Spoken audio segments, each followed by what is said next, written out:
Hermanos, tengan ustedes muy buenos días. Vamos a comenzar con el estudio de hoy, así que permítanme orar, acompáñenme en orar para empezar este tiempo. Oremos un momento. Señor, te agradecemos por tu misericordia, tu fidelidad, Señor, tu paciencia. A pesar de nuestros pecados, Señor, tú permaneces fiel para con nosotros.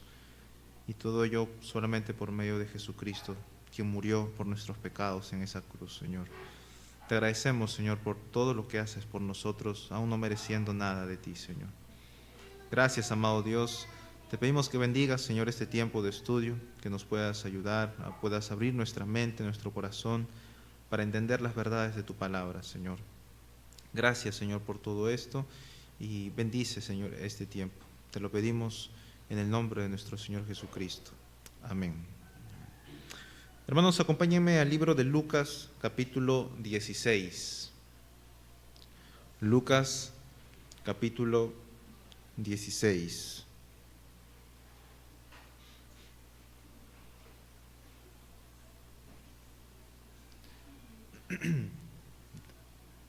Vamos a leer los versículos, en esta ocasión, 19 al 31. Algo rápido. Lucas 16, 19 al 31. Esta es la parábola o la historia del rico y Lázaro. Dice, Lucas 16, 19 al 31. ¿Lo tienen? A ver, dice así. Había un hombre rico que se vestía de púrpura y de lino fino, y hacía cada día banquete con esplendidez.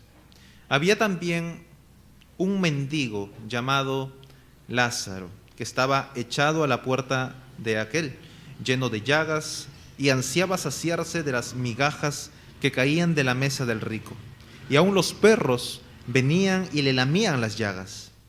Aconteció que murió el mendigo, y fue llevado por los ángeles al seno de Abraham, o al paraíso. Y murió también el rico, y fue sepultado. Y en el Hades, es decir, en el lugar de tormento, en el Hades alzó sus ojos, estando en tormentos. Y vio de lejos a Abraham y a Lázaro en su seno. Entonces él, dando voces, dijo: Padre Abraham, ten misericordia de mí, y envía a Lázaro para que moje la punta de su dedo en agua y refresque mi lengua, porque estoy atormentado en esta llama. Pero Abraham le dijo: Hijo, acuérdate que recibiste tus bienes en tu vida, y Lázaro también males, pero ahora éste es consolado aquí, y tú atormentado. Además de todo esto, una gran sima está puesta entre nosotros y vosotros, de manera que los que quisieren pasar de aquí a vosotros no pueden, ni de allá pasar acá. Entonces le dijo: Te ruego pues, Padre, que le envíes a Lázaro a la casa de mi padre, porque tengo 5 hermanos, para que les testifique, a fin de que ellos no vengan también a este lugar de tormento. Y Abraham le dijo, y este es el punto: a Moisés y a los profetas tienen, óiganlos. Él entonces dijo: No, padre Abraham, porque si alguno fuere a ellos de entre los muertos, se arrepentirán. Mas Abraham le dijo: Si no oyen a Moisés y a los profetas, tampoco se persuadirán, aunque alguno se levantare de los muertos. Muy bien, hermanos, las semanas anteriores estamos considerando el tema del cesacionismo, esta doctrina que enseña que los dones reveladores, como el don de profecía, las lenguas, han cesado, ya no están vigentes para la iglesia de hoy.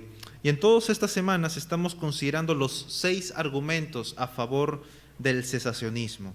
El día de hoy vamos a continuar, o ya digamos terminar con estos 6 argumentos, dando los últimos 2 que quedaban pendientes. Y rápidamente vamos a enumerar primero cuáles son estos argumentos que consideramos en estas semanas. El primer argumento a favor del cesacionismo lo titulamos la naturaleza pactual de la revelación especial. Esta doctrina o este argumento enseña que los dones reveladores acompañan al establecimiento del pacto y en el Nuevo Testamento acompañaron al establecimiento del nuevo pacto, el hecho de que Cristo muriera en la cruz por nuestros pecados, resucitara y por medio de sus apóstoles dejara el fundamento para la iglesia de hoy. Una vez que este fundamento fue terminado y el nuevo pacto ya fue terminado o inaugurado en ese sentido, la revelación especial o los dones reveladores ya no tienen necesidad.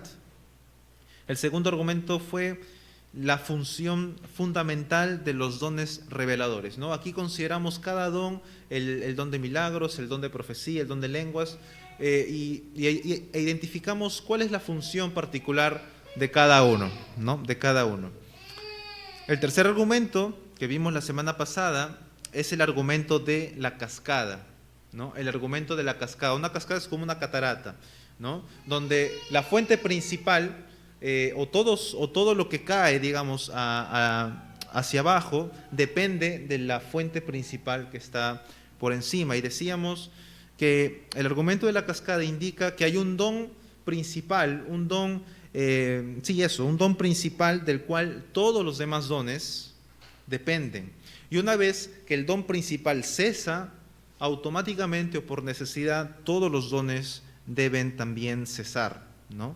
Deben también cesar. Este don principal es el don de apóstol. Una vez que los apóstoles murieron, todos los dones, como una especie de cascada, también cesaron o también dejaron de estar vigentes. Y el cuarto argumento fue la suficiencia de la revelación de Cristo, ¿no? La suficiencia de la revelación de Cristo. Decíamos que la revelación de Cristo es como esta agua que está contenida en una presa, ¿no? Miles y millones de millares de metros cúbicos de agua que están allí acumuladas en esa presa. Una vez que la presa se rompe, toda esa agua es vertida hacia abajo, y ahí vemos el rol de los apóstoles, que por medio de canales, por medio de arroyos o ríos, ¿no? Dirigen ese caudal, de tal manera que quedan dos lagos enormes, ¿no? Que es el fundamento de la iglesia y el establecimiento de la iglesia también, con todas sus ordenanzas y todo lo demás. Decíamos que hoy por hoy ya no hay ríos haciendo nuevos lagos. Ya una vez nada más se rompió la presa y los ríos ya hicieron su trabajo, y solamente nos queda la quietud, la calma del agua, que son los lagos. Ya no hay más ríos que estemos esperando que hagan algún otro fundamento, ¿no? El día de hoy vamos a considerar entonces los dos últimos argumentos. El quinto argumento a favor del cesacionismo es el vínculo íntimo que encontramos entre el Espíritu Santo y la palabra de Dios. Nuevamente, el penúltimo argumento, el quinto argumento, es el vínculo íntimo, el vínculo que encontramos en la Biblia entre el Espíritu Santo y la palabra de Dios, el libro que nosotros tenemos en nuestras manos. Si recuerdan la primera clase de cesacionismo, hablábamos de que algunos atacan esta doctrina diciendo que esta doctrina niega el poder sobrenatural del Espíritu Santo, ¿no? Algunos piensan que esa doctrina niega el poder sobrenatural del Espíritu Santo, o que limitamos el poder de Dios. Pero todo esto, hermanos, es falso. Decíamos más bien, o afirmamos más bien, que el Espíritu Santo sigue operando de manera sobrenatural en el mundo en el que vivimos. Pero la pregunta es, ¿cómo opera el Espíritu Santo? ¿Y a través de qué opera el Espíritu Santo hoy por hoy? Esa es la pregunta que tiene que ver con este argumento. Debemos recordar que estos eventos sobrenaturales, como los milagros, tanto en el Antiguo como en el Nuevo Testamento, decíamos que fueron utilizados por Dios para confirmar la identidad del mensajero, ¿no? Confirmar la identidad del mensajero. El autor de Hebreos decía que Dios testificaba con ellos juntamente por medio de prodigios y diversos milagros, es lo que decía el autor de Hebreos.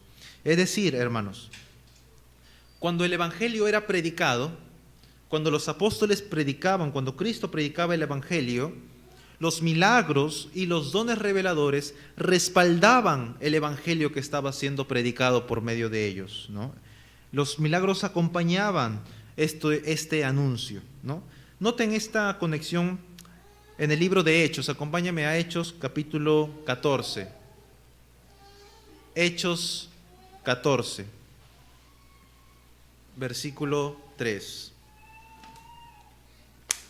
Hechos 14, versículo 3. Dice, es un momento donde está Pablo y Bernabé. Dice, por tanto, dice, se detuvieron, Pablo y Bernabé, se detuvieron allí mucho tiempo, hablando con denuedo. Noten ahora estas palabras, hermanos. Se detuvieron allí mucho tiempo hablando con denuedo, o sea, predicando el Evangelio, confiados en el Señor, el cual, dice, daba testimonio a la palabra de su gracia, o sea, el Evangelio, concediendo que se hiciesen por las manos de ellos señales y prodigios. Nuevamente, ¿cómo el Señor acompañaba o daba testimonio de la palabra que ellos predicaban? Por medio de señales y prodigios, ¿no? Así que siempre los eventos sobrenaturales acompañaban al mensaje del Evangelio. Acompañaban al mensaje del Evangelio. Las señales, estos eventos sobrenaturales, los milagros como las resurrecciones, sanaciones, etcétera, servían para respaldar a los mensajeros y confirmar el mensaje del Evangelio con el fin de que la gente creyera en el Evangelio al ver las señales, ¿no? Creyeran en el Evangelio, creyeran en la palabra de Dios, diciendo, este hombre viene de Dios, mira las señales que hace. Así que el Espíritu Santo operaba por medio de estos eventos sobrenaturales para que el Evangelio llegue a los corazones. Pero hermanos, el Señor Jesús mismo también sabía que estos milagros no era un medio totalmente eficaz para salvar. No era un medio totalmente eficaz para salvar. Por ejemplo, noten estas palabras del Señor Jesús en el libro de Juan, en el Evangelio de Juan, capítulo 2. Noten la conexión entre los milagros, las señales que Jesús hacía, pero por otro lado el corazón del hombre. Juan capítulo 2, versículos 23 al 25. Juan capítulo 2. Los necesito hábiles, hermanos, con las manos. Juan capítulo 2, versículos 23 al 25. Dice el Señor Jesús: estando en Jerusalén, en la fiesta de la Pascua, muchos creyeron en su nombre. Miren, muchos creyeron en su nombre, ¿cómo? Viendo las señales que hacía, o sea, sus milagros. Pero Jesús mismo no se fiaba de ellos, porque conocía a todos y no tenía necesidad de que nadie le diese testimonio del hombre, pues él sabía lo que había en el hombre. Noten lo que dice el Señor aquí, o el apóstol Juan. Dice, muchos creyeron en él viendo las señales. Pero luego se verá en los evangelios, cuando leemos los evangelios, vemos que esta fe que profesaron, no era una fe genuina, solamente fue un asentimiento de la verdad. Cuando lleguemos al tema de la fe verdadera, o ya hemos tomado algunos puntos de ello, decíamos que la fe verdadera no se reduce solamente a estar de acuerdo con otro.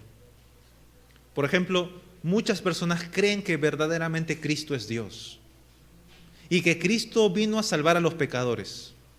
Pero ese conocimiento, esa confirmación, yo creo en eso, literalmente, esa confirmación no salva a nadie. Tiene que abrazar a Cristo, tiene que confiar verdaderamente en Cristo para que su alma sea salva. No basta con estar de acuerdo. Bueno, ese tipo de fe es aquella que tenían estos hombres, porque creyeron en su nombre, dice allí, viendo las señales, pero luego el Señor corrige, o más que corrige, explica mejor cómo era esta fe, y para que luego diga, pero él no se fiaba de ellos, porque conocía lo que había en el hombre. Porque luego estas personas se irían y abandonarían al Señor Jesús en un momento, cuando el Señor tiene que hablar duro. Y de tal manera que también dice a sus discípulos, ustedes también se quieren ir. Y Pedro le responde, ¿a dónde iremos? Solamente tú tienes palabras de vida eterna. Entonces, hermanos, muchos creyeron en él viendo las señales. Noten esta conexión. Las señales servían para que el evangelio sea confirmado y la gente creyera en la palabra que era predicada. Esto también sucedió con Simón el Mago. Acompáñenme al libro de Hechos, capítulo 8. Hechos, capítulo 8.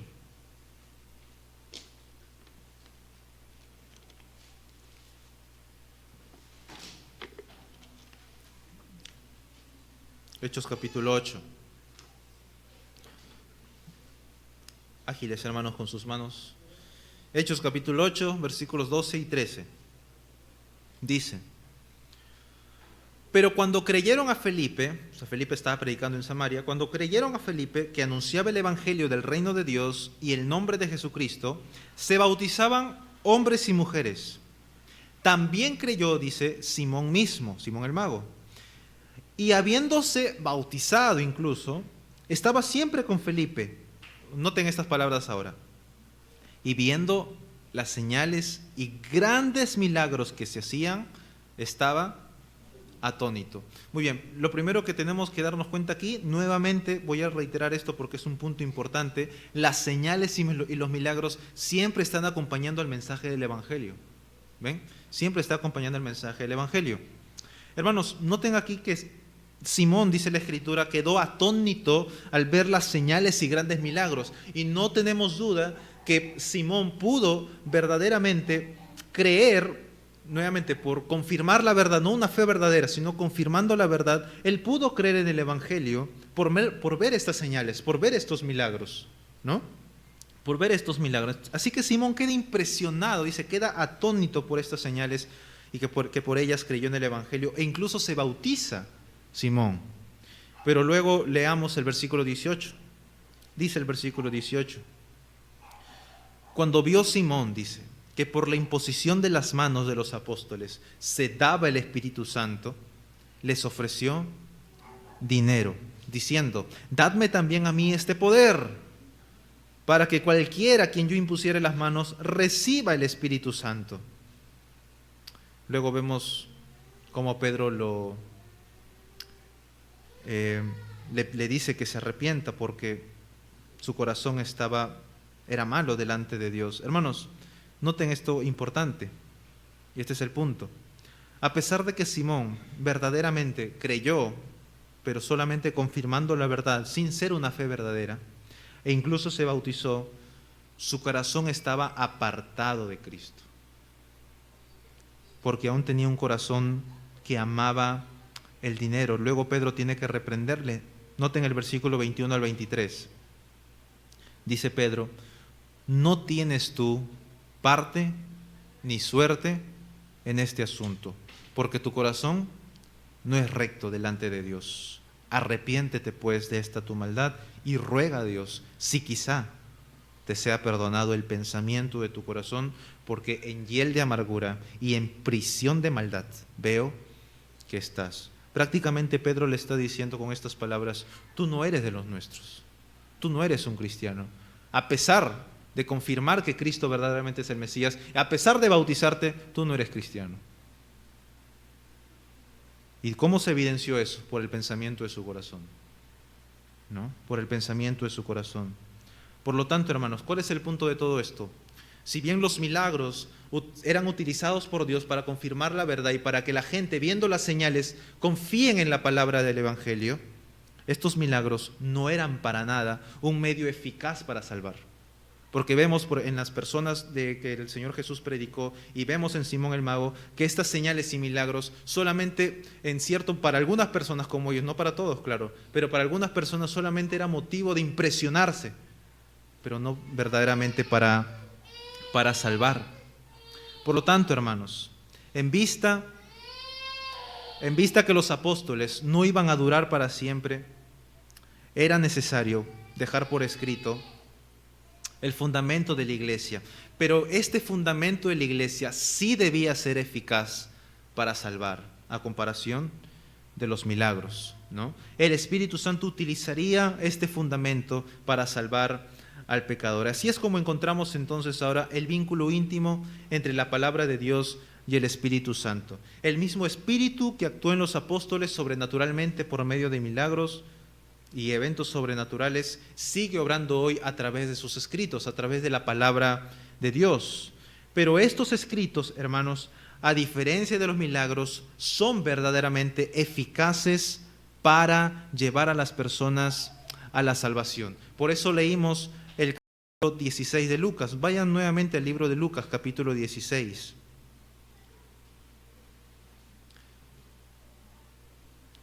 Y noten ahora la conexión entre los milagros y la palabra de Dios. Lucas capítulo 16, vamos a leer los versículos 27 al 31.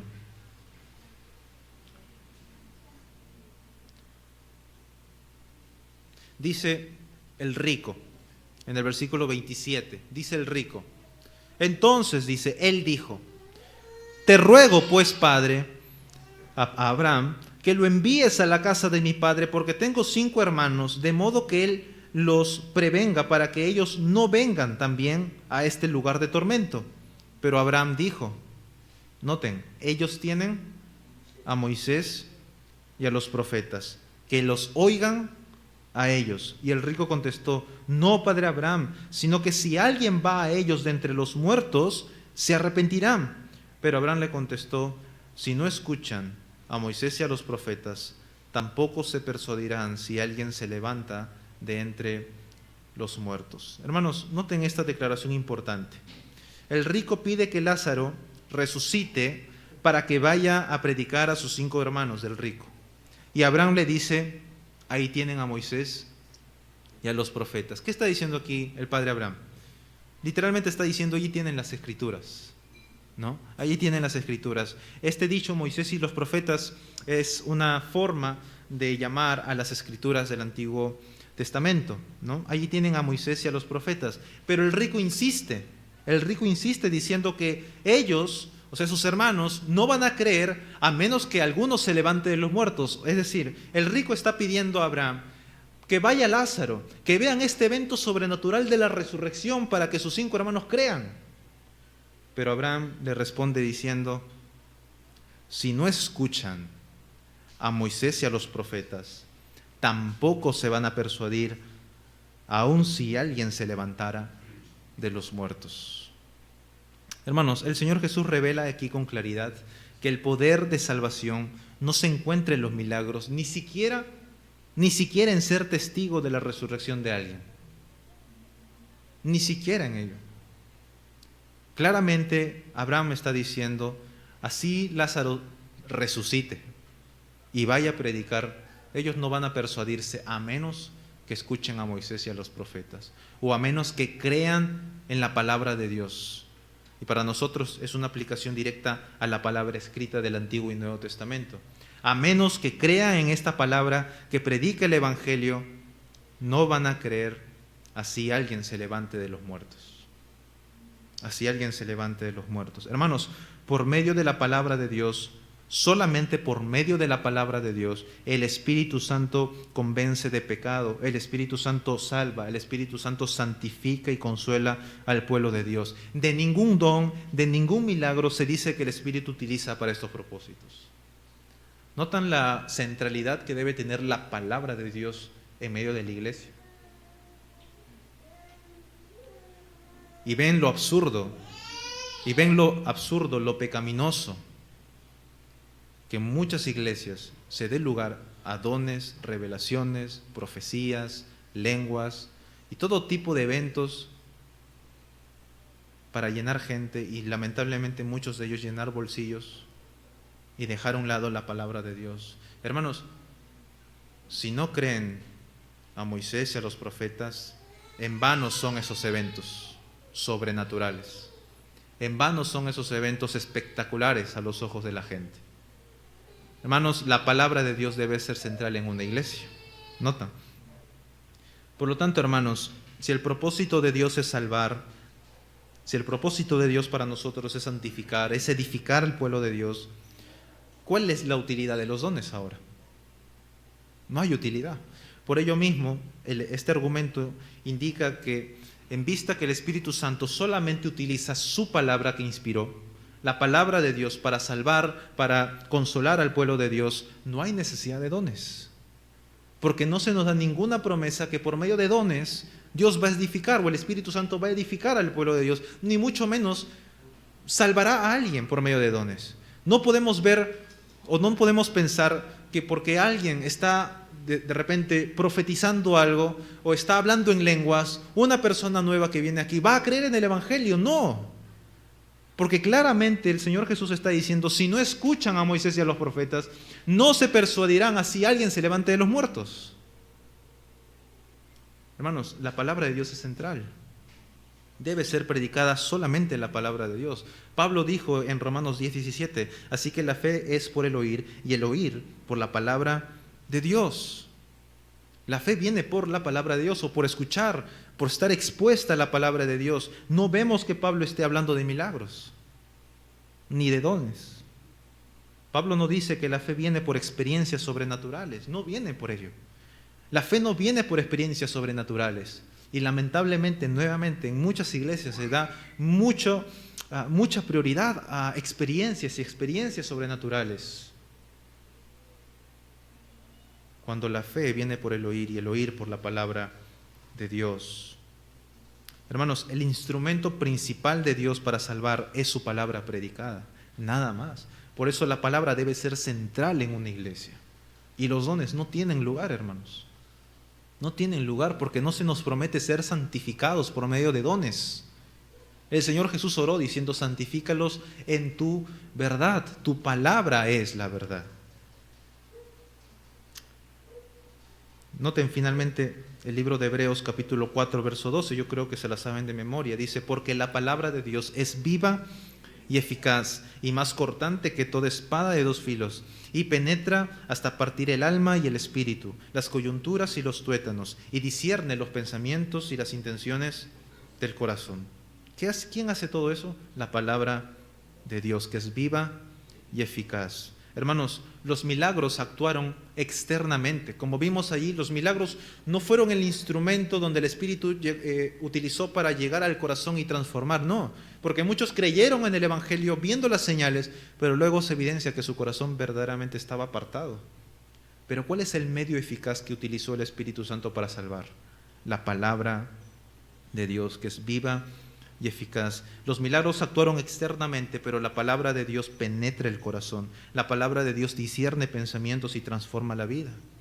Por lo tanto, afirmamos, hermanos, que los dones reveladores ya no están vigentes. ¿Por qué? Porque las Escrituras son suficientes. Las Escrituras son suficientes.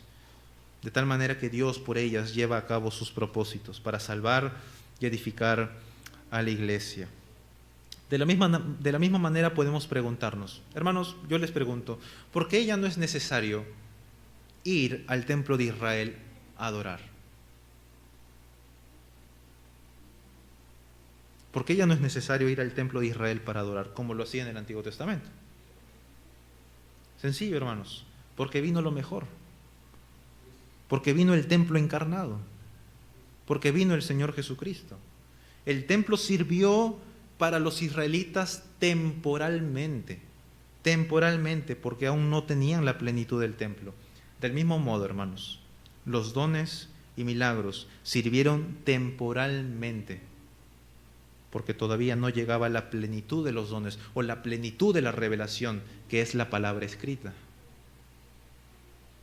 Los dones, los milagros sí fueron muy importantes, pero fueron importantes temporalmente, mientras que la palabra de Dios todavía no estaba terminada. Una vez que llegó la palabra de Dios, ya no hay necesidad de dones ni milagros. Así como hoy por hoy ya no hay necesidad de templo, el templo de Israel, ni ir a adorar allí porque ya vino lo mejor. Asimismo, ya no necesitamos dones, milagros, profecías, porque vino lo mejor, que es la palabra de Dios. De esta palabra se da testimonio, que es la palabra profética más segura.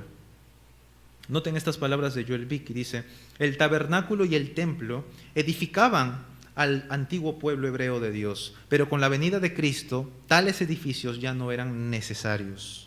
Del mismo modo, dice, Dios bendijo a la naciente iglesia del Nuevo Pacto, del Nuevo Testamento, con profetas, para que revelaran aspectos de la voluntad de Dios en Cristo. Pero ahora que la iglesia tiene la totalidad de la palabra de Dios escrita, no necesita más revelaciones. La obra de los apóstoles y profetas sigue edificando a la iglesia, ya no por su presencia viva, de ellos, sino por el depósito de la verdad que dejaron en las Escrituras del Nuevo Testamento. En conclusión, hermanos, no esperamos nuevas revelaciones, no porque no sean importantes o no hayan sido importantes, sirvieron temporalmente, pero hermanos, tenemos algo mejor, la palabra de Dios. Y por supuesto, con esto no negamos el poder sobrenatural del Espíritu, todo lo contrario. Confirmamos que el poder del Espíritu Santo sigue manifestándose en toda su gloria, pero por medio de la palabra de Dios. Ese es el quinto argumento, el vínculo que encontramos entre la palabra de Dios y el Espíritu Santo. Vamos a terminar con el sexto argumento. Llegamos al último argumento que va de la mano con el argumento anterior, que enfatiza, hermanos, el hecho de que el Espíritu Santo ejerce poder sobrenatural en la iglesia de hoy. El Espíritu Santo sigue obrando sobrenaturalmente en el pueblo de Dios. Y hermanos, una de esas evidencias del poder sobrenatural del Espíritu Santo es el amor.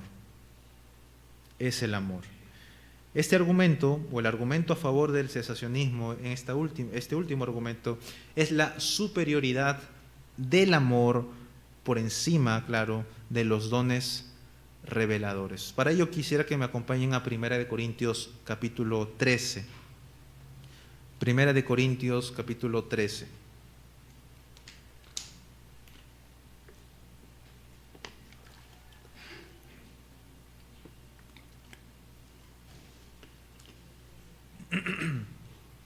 Primera Corintios 13, 1 al 3. Vamos rápido. Dice el apóstol Pablo: si yo hablara lenguas humanas y angélicas, pero no tengo amor, he llegado a ser como metal que resuena o címbalo que retiñe. Y si tuviera el don de profecía y entendiera todos los misterios y todo la fe como para trasladar montañas, pero no tengo amor, nada soy. Y si diera todos mis bienes para dar de comer a los pobres y entregara mi cuerpo para ser quemado, pero no tengo amor, de nada me aprovecha. Hermanos, debemos considerar, porque este argumento ataca directamente un pensamiento que viene del pentecostalismo clásico. Hoy por hoy hay mucha variedad de pentecostales, pero el pentecostalismo clásico, o sea, el naciente pentecostalismo, y algunos grupos carismáticos de hoy al menos, afirman que los dones extraordinarios, como las lenguas o la profecía, son una evidencia de una verdadera conversión. Noten lo que piensan o pensaban, o algunos piensan hasta hoy eso. El don o experimentar un don del Espíritu, un don sobrenatural, un don extraordinario, es una evidencia de una verdadera conversión, es decir, si eres verdaderamente cristiano. Algunos afirman nuevamente que el hablar en lenguas, profetizar, es una señal de que Dios te ha salvado. Algunos llaman a esto el segundo bautizo del Espíritu, el segundo bautismo del Espíritu. Hermanos, este es un error doctrinal sumamente grave, porque como vemos en el texto que acabamos de leer, hermanos, Pablo enseña que tanto dones como lenguas, profecías, milagros, la generosidad, incluso el martirio, dar la vida por otros, no tiene valor alguno si no está acompañado del amor. Si no está acompañado del amor. Hermanos, Pablo está mencionando aquí, o está diciéndonos aquí, que el amor es superior a todos los dones. El amor es superior a todos los dones. Y el amor les da un verdadero sentido a los dones. Y en el capítulo anterior Pablo exhorta a los corintios con las siguientes palabras. Noten lo que dice 1 Corintios 12, de repente está en su misma página, versículo 30 y 31. Dice: ¿acaso tienen todos dones de sanidad? ¿Acaso hablan todos en lenguas? ¿Acaso interpretan todos? Acuérdense que en la iglesia de Corinto estaba muy desordenada y estaban abusando de los dones del Espíritu. Entonces Pablo los exhorta con estas palabras, o los reprende, diciendo: ¿acaso interpretan todos? Pero deseen ardientemente, dice, los mejores dones. Y luego dice: y aún yo les muestro un camino más excelente, dice. Yo les muestro un camino más excelente. Y enseguida vemos el capítulo 13, donde habla del amor. Ese camino más excelente, hermanos, es el amor. El amor es superior a todos los dones. Pero el texto, hermanos, de 1 Corintios 13 continúa en describir las excelencias del amor. No lo vamos a leer, pero los versículos 4 al 7 hablan de las excelencias del amor, ¿no? Pero en el versículo 8 se afirma de manera más clara la superioridad del amor. Noten el versículo 8 del capítulo 13. Versículo 8 del capítulo 13. Dice: el amor nunca deja de ser. Y ahora noten: pero las profecías se acabarán y cesarán las lenguas y la ciencia acabará. Pero ¿qué es lo que nunca deja de ser? El amor. Nunca deja de ser el amor. Y sigue diciendo el versículo 9 al 13. Noten lo que dice el versículo 9 al 13.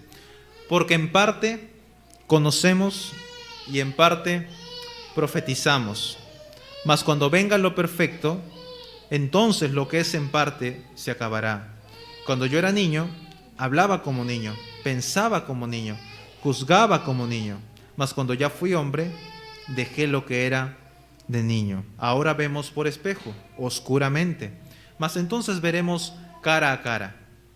Ahora conozco en parte, pero entonces conoceré cómo fui conocido. Y ahora permanecen la fe, la esperanza y el amor. Estos tres, pero el mayor de ellos es el amor. Hermanos, rápidamente, el texto, en este texto no encontramos, porque Pablo no lo dice, el momento exacto en que acabarán las lenguas, en que acabarán las profecías. No dice en qué momento acabarán. Pero sí nos da a entender que los dones cumplen un propósito limitado, que tiene con el fin darnos a conocer de Dios. Pablo dice: porque en parte conocemos, en parte profetizamos. Pablo está hablando precisamente de la función de los dones, que era revelar. Por algo lo llamamos dones reveladores, ¿verdad? Porque revelan los misterios del Evangelio al pueblo de Dios. Entonces Pablo dice: en parte conocemos, en parte profetizamos. Luego dice: vemos como por un espejo oscuramente, conozco en parte. Todas estas expresiones, hermanos, se refieren a la función de los dones reveladores, que es darnos a conocer la voluntad de Dios. Pero estas expresiones son comparadas con el conocimiento completo que tendremos cuando estemos cara a cara con nuestro Señor Jesucristo. Porque Pablo dice: en parte conocemos, en parte profetizamos, pero cuando venga lo perfecto, entonces lo que es en parte se acabará, ¿no? Cuando es en parte se acabará. Nuevamente, estos misterios, hermanos, estas revelaciones ya fueron revelados y completados en las Escrituras. Nuevamente, acuérdense, los dones reveladores sirvieron o acompañaron con el fin de dejar totalmente el fundamento, que es la palabra de Dios. Por lo tanto, los dones sirvieron temporalmente para ese propósito. Por ello decía el versículo 8, el amor nunca deja de ser, pero las profecías se acabarán, cesarán las lenguas, la ciencia acabará. Por lo tanto, el punto de todo esto, hermanos, y de aplicación para nosotros es: lo que debe caracterizar a la iglesia de hoy no debe ser el uso de los dones reveladores hablando. Lo que debe caracterizar a la iglesia de hoy no debe ser el uso de los dones, sino el amor. Lo que debe caracterizar una iglesia es el amor, no los dones reveladores, porque el amor es superior a todos los dones. El amor nunca deja de ser, pero las lenguas se acabarán, cesarán, las profecías se acabarán. Decía el versículo 1 al 3 que leímos: si yo hablara lenguas humanas y angélicas, pero no tengo amor, he llegado a ser como metal que resuena o címbalo que retiñe. Si tuviera el don de profecía y entendiera todos los misterios y todo conocimiento, y si tuviera toda la fe como para trasladar a montañas, pero no tengo amor, nada soy. Y si diera todos mis bienes para dar de comer a los pobres, y si entregara mi cuerpo para ser quemado, pero no tengo amor, de nada me aprovecha. Hermanos, en conclusión, el hecho de que el amor sea superior a los dones, y como da a entender Pablo, las lenguas y las profecías se acabarán, estos dones ya no están vigentes para el pueblo de Dios, y mucho menos, los dones pueden ser una evidencia de que alguien es salvo. No pueden ser una evidencia de que alguien es salvo. Pero hermanos, ¿qué sí es una evidencia de que alguien es salvo? ¿Qué sí es una evidencia de que alguien es salvo? El amor. Noten lo que decía el apóstol Juan en 1 Juan 3:14. Nosotros sabemos que hemos pasado de muerte a vida en que amamos a los hermanos. Noten, el que no ama a su hermano permanece en muerte. Hermanos, los dones no son una evidencia de salvación. El amor sí es una evidencia de salvación. El amor sí es una evidencia de salvación. ¿Y saben qué? El amor es un don sobrenatural de Dios, es un regalo sobrenatural de Dios. Porque ¿cómo es posible que alguien tan egoísta, que vivía para sus propios placeres, ahora desea entregarse por otros? Y ama a otros, y se preocupa y considera a otros. ¿Cómo es posible? Porque el Espíritu Santo hace eso. 1 Juan 4:7 decía: amados, amémonos unos a otros, porque el amor es de Dios. Todo aquel que ama es nacido de Dios y conoce a Dios. El que no ama no ha conocido a Dios, porque Dios es amor. Y cuando Pablo habla del fruto del Espíritu, aquellas virtudes que son sembradas por el Espíritu y que manifiestan una verdadera vida, el primera de estas virtudes es el amor, mas el fruto del Espíritu es amor. Y luego siguen todos los frutos, todas las virtudes, pero el primero es el amor. En conclusión, hermanos, Pablo alude al hecho de que las lenguas y los dones cesarán, deben cesar, pero deja claro que hay algo que nunca deja de ser, que es el amor, hermanos. El amor es la identidad del cristiano, no los dones.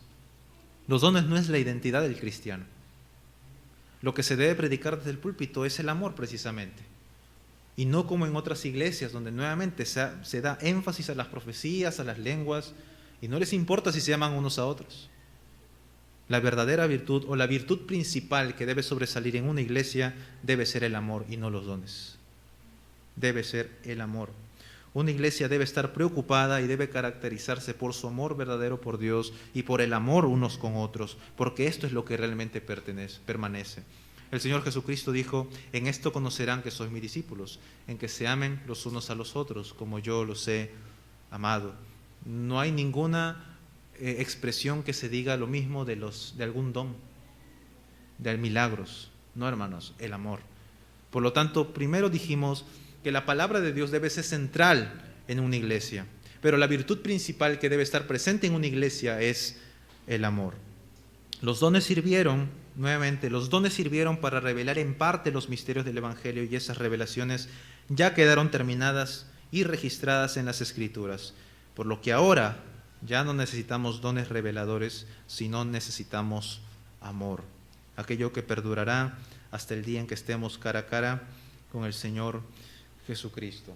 Hermanos, estos son los 6 argumentos a favor del cesacionismo.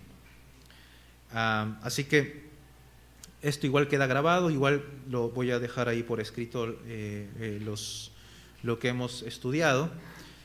Así que vamos a orar, y luego de orar vamos a hacer el sorteo de los grupos para la próxima semana. ¿Ya? Vamos a orar dando gracias a Dios por este tiempo. Señor, te agradecemos por tu palabra, Señor. Los últimos 2 argumentos nos hablan precisamente de cómo tu Espíritu utiliza solamente esta palabra para transformarnos, para salvar vidas, para edificarnos, para consolar a tu pueblo, Señor. Y que por lo tanto no hay necesidad de dones para edificar, no hay necesidad de milagros, de profecías, de lenguas, porque tu palabra es suficiente para salvar y para santificar, Señor. Tu palabra es suficiente, nada más que tu palabra, Señor. Y también vimos la necesidad del amor por encima de estos dones. Lo que debe primar en una iglesia no debe ser el uso de los dones, sino el amor, porque es lo que permanece, es lo que es superior a cualquier tipo de don, Señor. Por lo tanto, necesitamos crecer en estas virtudes, en esta virtud del amor como iglesia. Gracias, Señor, por tu palabra, y seas tú bendiciendo a tu pueblo. Y bendice el culto también que tendremos en un momento. En el nombre de nuestro Señor Jesucristo. Amén. Muy bien, hermanos. Les había dicho, la próxima semana vamos a tener las exposiciones y que eran necesarios 4 grupos